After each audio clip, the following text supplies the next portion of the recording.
Hello everyone, আসসালামু আলাইকুম। আপনাদের সাথে ছোট্ট একটা কথা শেয়ার করতে আসলাম। সেটা হচ্ছে, অনেকেই আমার কমেন্ট করেন আমি নাকি ছেলেদের পক্ষে বেশি কথা বলি বা অন্য মানুষেরটা কপি করি। ভাই, আমার কাছে মনে হয় যে আইডি যেহেতু আমার, ভয়েসও দিই আমি, ভিডিও করতেছি আমি, সো আমার মনে হয় আমার কাছে যেটা সঠিক মনে হবে আমি সেটাই প্রেজেন্ট করবো মানুষের সামনে।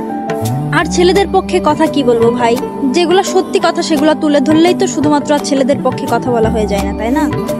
আর মানুষ মানুষেরটা কপি করবে এটাই তো স্বাভাবিক, তাই না? একজন একজনের ভয়েস বা একজন একজনের লেখা কপি করতেই পারে। আমি তো আর প্রফেশনাল কবি না যে আমি নিজে নিজে লিখবো বা সব নিজে নিজে প্রেজেন্ট করবো মানুষের সামনে, এমন তো না।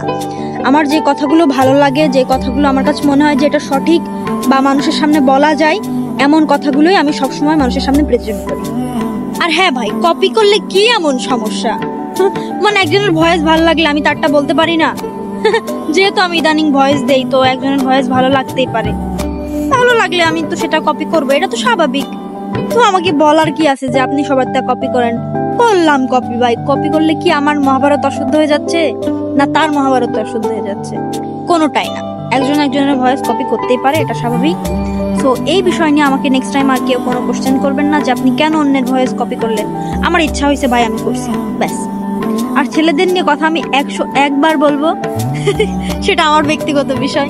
আর কার নিয়ে কি কথা বলবো সেটাও আমার ব্যক্তিগত বিষয়। সো এইসব বিষয় নিয়ে আমাকে কমেন্ট না করলেও পারেন। সো আর কি বলবো, থ্যাংক ইউ, বাই বাই। যারা যারা এই সুন্দর সুন্দর কমেন্টগুলো করেন না, সবাইকে আসসালামু আলাইকুম।